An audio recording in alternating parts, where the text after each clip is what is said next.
This is Valley News Live at 10. Good evening, I'm Justin Betty. You know, for many people today, the day after Thanksgiving is known for shopping. But at Detroit Mountain, many others took off on a different trail. Valley News Team's Courtney Lockey takes a look at the ski resort's opening day.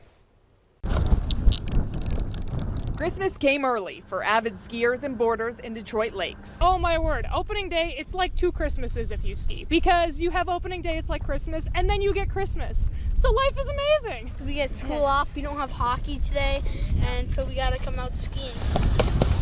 They try to get open on Black Friday, they call it White Friday, so I was really excited. It kind of snuck up on me this year. But it wasn't without a lot of effort from those at Detroit Mountain. A lot of times we aren't even able to open by Black Friday just because of weather conditions. Usually it's too warm. They've been working hard to get snow on the run and handle opening day. Pulling off a big one at that, with 600 hitting the slopes. It's very nice. Yeah. Living in a small town.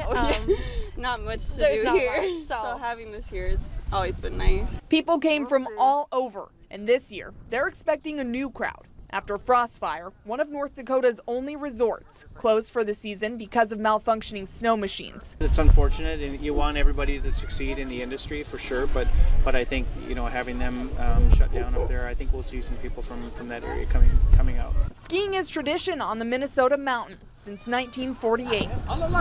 The resort shut down for some time in 2003, but the community raised $10 million to get it up and going again in 2014. I've lived here my whole life, and it wasn't until about when I was in 5th grade that it opened back up. A $10 million, these folks say, well spent. You could go shopping, or you could buy your skis beforehand and then just play outside all day and not have to deal with the lines. In Detroit Lakes, Courtney Lockey, Valley News Live. If you missed it today, you can see again tomorrow and Sunday from 10 till 6. 7 of the 12 runs at Detroit Mountain are open right now. They plan to open the rest and the tubing area next weekend, depending on weather. Gun deer season in North Dakota is now over, but there are still plenty of other opportunities for hunters looking to get out. Statewide duck season closes next Sunday. It reopens on the High Plains on December 10th. Archery, deer, fall turkey, and pheasant hunting continue through the new year. Tree squirrels close February 28th. For more information and safety tips, head to this story on the VML News app. And as you saw on the slopes there, beautiful conditions for skiing today, or if you're out shopping, whatever you needed for late November standards, not a bad day. First Alert Storm Team meteorologist Jim Gash has details. Jim. No, that's right, Justin. Not a bad day at all, and it's even continuing into the nighttime hours up in Grand Forks. We're seeing more and more clouds. We can't see them on this view because it's dark, but we'll see those that wind blowing just a little bit too. Now, those temperatures are still pretty warm. We're actually at our average high for the year, and it's still and it's dark now, so we should be seeing those temperatures dip. We're seeing most folks sitting in the 30s. Jamestown, though, sitting at 40 degrees, and Sisseton at 54 degrees. It's actually gotten warmer after the sun has set.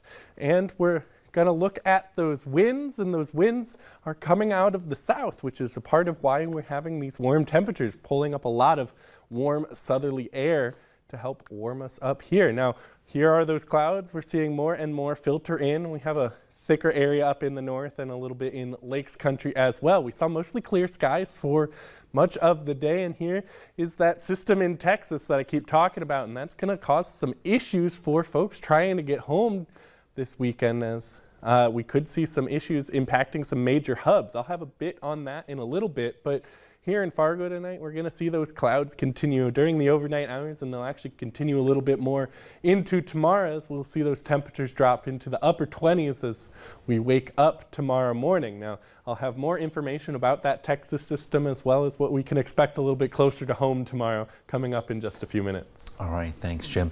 You know, everyone's got their own holiday tradition, but this for sure is not the way you want to spend your holiday weekend. A Grand Forks man speaking out after he says someone used a propane tank to smash the windshield of his car. The incident was caught on camera earlier this week. The car owner says he was getting ready to move to Alaska, but those plans have been put on hold. He wants to get the windshield fixed first. He had seen my car, walked across the parking lot, grabbed the tank, and then not even 30 seconds after I walked inside, started beating the crap out of my car. If you have any information about this case, you're asked to contact Grand Forks Police. A 58-year-old man is cited for failure to obey a stop sign after this crazy crash. Car basically flipping on its roof. University and 2nd Avenue South in Fargo. Police believe the driver went through an intersection without stopping and was hit by an SUV. Police say both drivers suffered minor injuries. New information today on a story we first told you about last night out of Wahpeton. Police are now calling it a death investigation as opposed to the murder investigation. Authorities say they got a call for a report of a physical assault between a man and a woman at a private residence. Police say both had serious injuries. They were taken to a hospital in Breckenridge where the man died. The woman was then flown to Fargo with what police are now calling serious but non-life-threatening injuries. Still no names have been released. This case remains under investigation. Today marked the unofficial start of the holiday shopping season, Black Friday. And with it, the holiday hiring season is heating up as well. Employers looking to fill open roles. Despite seasonal job postings being down about 2% from last year, seasonal work is at an all-time high, according to the National Retail Federation. And companies expect an especially busy shopping season this year, which means the need to increase staff, perhaps boost pay. Amazon recently announced they will add about 150,000 jobs to headquarters across the country. Following the aftermath of the most recent mass shootings, President Biden is vowing to renew efforts in Congress to pass stricter gun control legislation. Deborah Alfarone has details from Washington.